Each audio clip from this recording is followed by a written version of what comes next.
शंकर सुवर्ण केसरी नंदन, तेज प्रताप महाजगबंदन, विद्यावान गुणी अति चातुर, राम काज करिबे को आतुर। दोस्तों, इस संसार में केवल एक ही ऐसा प्रभु श्री राम का परम भक्त है जो भगवान श्री राम के कहे को कभी टाल नहीं सकता। जो प्रभु श्री राम ने कह दिया वह उसके लिए पत्थर की लकीर है, और आज भी वह एक ऐसा चिरंजीवी है जो इस संसार में प्रभु श्री राम के हर काम करने के लिए आतुर है। इसीलिए उसके विषय में ऐसा कहा जाता है कि राम काज करी बे को आतुर, और वो और कोई नहीं बल्कि खुद हनुमान जी हैं, जिनको श्री राम ने कहा था कि कलयुग के अंत तक तुम इस संसार में रहोगे और मेरी कथाओं का प्रचार प्रसार करोगे। और वही हनुमान जी जो हम सबके बीच कहीं ना कहीं मौजूद हैं, लेकिन हम उन्हें देख नहीं सकते, पर उनकी शक्तियों को उनको महसूस जरूर कर सकते हैं। दोस्तों, आज के इस वीडियो में हम यही जानने वाले हैं कि किस प्रकार भगवान हनुमान जी रूप बदलकर प्रभु श्री राम के दर्शन के लिए अयोध्या राम मंदिर प्राण प्रतिष्ठा के दौरान मंदिर में घुस गए। जब वह मंदिर में घुस गए तब मंदिर में क्या हुआ, आइए जानते हैं। अगर दोस्तों आप भी प्रभु श्री राम के सच्चे भक्त हैं, बजरंगबली के भक्त हैं, तो कमेंट में जय श्री राम और जय बजरंगबली जरूर लिखिए। ऐसा ही एक चमत्कार राम मंदिर प्राण प्रतिष्ठा के दौरान हुआ, जब रामलीला के कपाट खुले हैं आम लोगों के लिए, आम जनता के लिए, श्री राम के दर्शन के लिए अयोध्या में। और ऐसे में वहां पर इतना सारा जो काम हो रहा था, जो तैयारियां हो रही थी, उस बीच हर भक्त के मन में केवल यही था, यही लालसा थी कि वह भी वहां पहुंचे, उस काम में अपना योगदान दें और भगवान रामलीला के वो भव्य दर्शन करें जिसका वह सदियों से इंतजार कर रहे थे। लेकिन राम मंदिर प्राण प्रतिष्ठा के दौरान कुछ ऐसा चमत्कार देखने को मिला कि वहां पर दर्शन कर रहे भक्तों ने भगवान रामलल्ला के साथ साथ उनके परम भक्त हनुमान जी के भी दर्शन कर लिए। चमत्कार कुछ इस प्रकार हुआ कि खुद श्री राम क्षेत्र ट्रस्ट की ओर से बंदर अंदर घुसता है मंदिर परिसर के, और वह गर्भगृह की ओर आगे जाने का प्रयास करता है।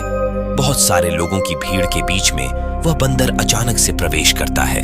तभी जो सुरक्षा कर्मी थे वहां पर जो तैनात थे, जिनको प्रशासन की ओर से वहां पर तैनात किया गया था, सुरक्षा व्यवस्था के लिए वो अचानक से उनकी नजर उस बंदर पर पड़ती है।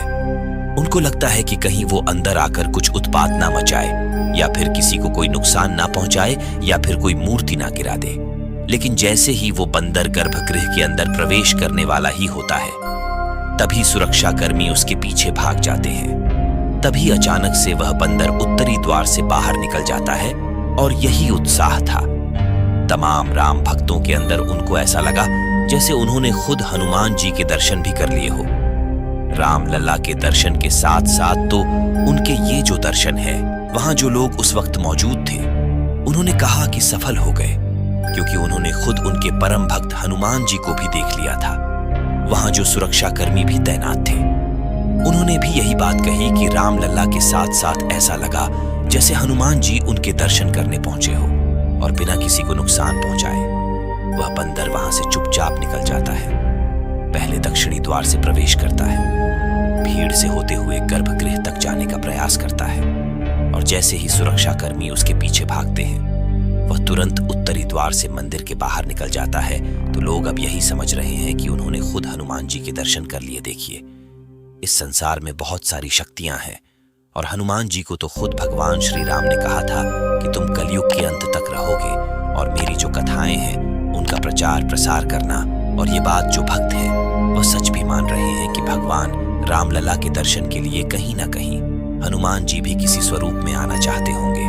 उनके दर्शन के लिए और हो सकता है वो वानर रूप धरकर भगवान रामलीला के दर्शन करने वहां पर पहुंचे। बालक राम के दर्शन करके वो वहां से चुपचाप बिना किसी को नुकसान पहुंचाए निकल गए। उसके बाद वो बंदर कहां गया किसी को मालूम नहीं, लेकिन वहां जो लोगों ने अपना एक्सपीरियंस साझा किया उसके हिसाब से वह यही कह रहे थे। ऐसा लगा जैसे रामलीला के साथ साथ हनुमान जी के भी दर्शन हो गए।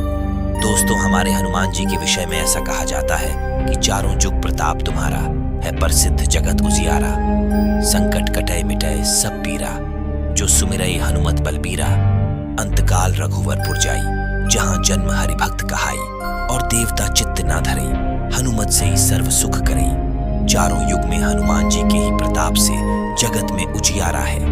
हनुमान को छोड़कर और किसी देवी देवता में चित्त धरने की कोई आवश्यकता नहीं है। द्वंद्व में रहने वाले का हनुमान जी सहयोग नहीं करते हैं।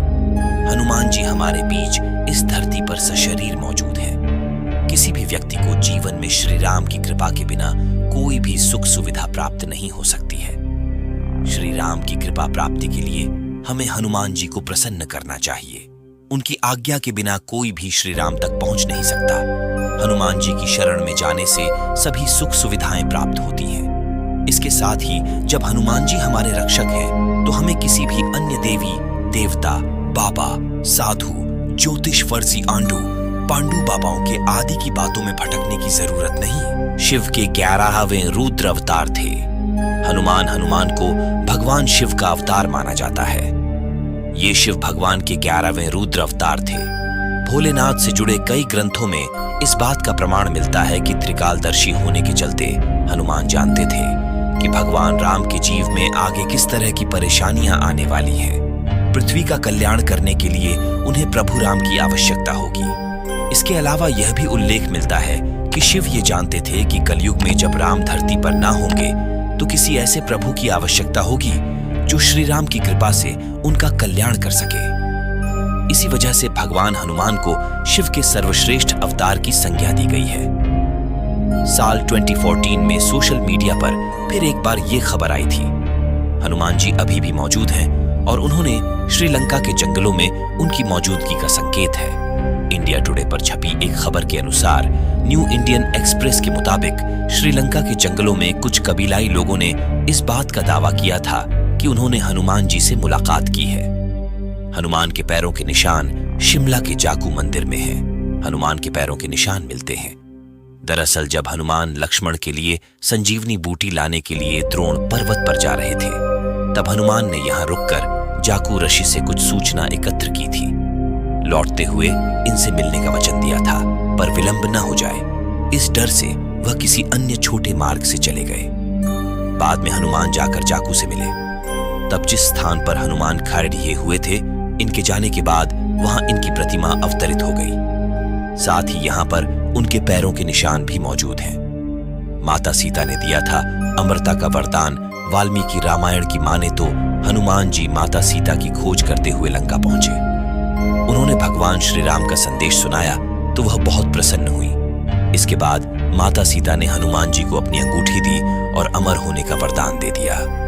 तो दोस्तों, आपका क्या कहना है? हमारे हनुमान जी के बारे में प्राण प्रतिष्ठा के दौरान मंदिर में घुसा हुआ बंदर, क्या पता हनुमान जी ही वेश बदल कर आ चुके हो? आपका इस पर क्या कहना है? कमेंट में जरूर बताइए। हनुमान इस कलयुग में सबसे ज्यादा जागृत और साक्षात हैं। कलयुग में हनुमान जी की भक्ति ही लोगों को दुख और संकट से बचाने में सक्षम है। बहुत से लोग किसी बाबा, देवी देवता, ज्योतिष और तांत्रिकों के चक्कर में भटकते रहते हैं और अंततः वे अपना जीवन नष्ट ही कर लेते हैं, क्योंकि वे हनुमान की भक्ति शक्ति को नहीं पहचानते। ऐसे भटके हुए लोगों का राम ही भला करे। तो दोस्तों, आज की इस वीडियो में इतना ही। अगर दोस्तों आपको यह वीडियो अच्छी लगी है तो इस वीडियो को लाइक करें, अपने दोस्तों के, अपने परिवार के साथ जरूर शेयर करें और हो सके तो इस चैनल को सब्सक्राइब जरूर करें और कमेंट में जय श्री राम जरूर लिखें।